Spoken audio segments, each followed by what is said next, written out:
एक गांव में मोहन नाम का लड़का रहता था। उसे चित्र बनाने का बहुत ज्यादा शौक था। वह जमीन पर नुकीली चीजों से चित्र बनाता रहता था। उसके पास कागज और पेंसिल खरीदने के पैसे नहीं थे। वह हमेशा सोचता था, अगर मेरे पास पेंसिल होती तो मैं कितने सुंदर चित्र बनाता। वह छड़ी से हमेशा चित्र बनाता रहता था। एक दिन जब चित्र बना रहा था तो वहाँ एक बूढ़ी औरत प्रकट हुई। उसने मोहन को एक जादुई पेंसिल दी। ये एक जादुई पेंसिल है, इसे तुम जो भी बनाओगे वो बनकर हाजिर हो जाएगा। इसे तुम हमेशा चित्र बनाकर गरीबों की मदद करना, और तुम्हें अगर मेरी जरूरत पड़े तो इस पेंसिल से मुझे बुला लेना। यह कहकर वह बूढ़ी औरत गायब हो गई। मोहन बहुत खुश हुआ और उसने पेंसिल से जमीन पर एक सेब का चित्र बनाया। अचानक ही वह सेब असली हो गया। फिर उसने एक गाय का चित्र बनाया और देखते ही देखते वो गाय असली बन गई। ये क्या? ये तो एक जादुई पेंसिल है। बहुत बहुत शुक्रिया बूढ़ी अम्मा। आपकी ये बात मैं हमेशा याद रखूंगा। इस पेंसिल से गरीब लोगों की ही मदद करूंगा। अब मोहन ने फलों की टोकरी बनाई और वह भी देखते देखते असली बन गई। और उसने गांव के बच्चों के लिए कपड़े, किताबें, अनाज आदि चीजें बनाई। देखते देखते सब सामान असली बन गया।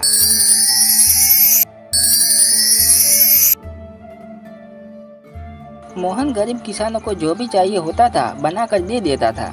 गांव के लोग मोहन से बहुत ही खुश थे, क्योंकि वो गांव के गरीब लोगों की सहायता करता था। यह खबर राजा के कानों तक पहुंची। राजा ने मोहन को बुलाने का आदेश दिया। जाओ, उस जादुई पेंसिल वाले बच्चे को यहाँ हाजिर करो।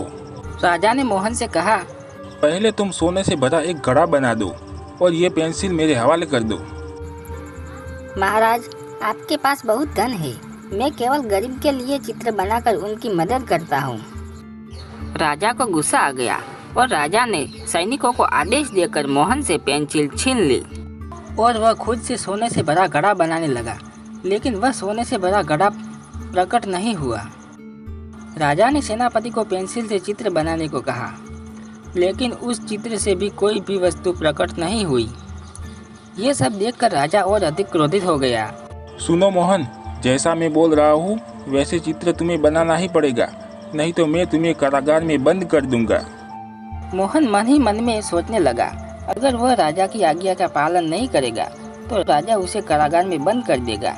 फिर वो गरीबों की मदद नहीं कर पाएगा। वह चतुर था। उसने तुरंत पेंसिल उठाई और उसने बूढ़ी औरत का चित्र बना दिया और वहाँ बूढ़ी औरत प्रकट हो गई।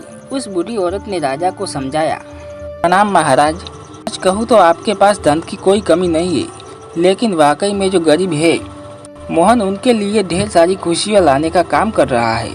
आपने उसे यह पेंसिल छीन ली, लेकिन आपकी इच्छा अनुसार कोई भी काम नहीं कर पाई और ना ही किसी और के हाथों से उस चित्र में जान आएगी।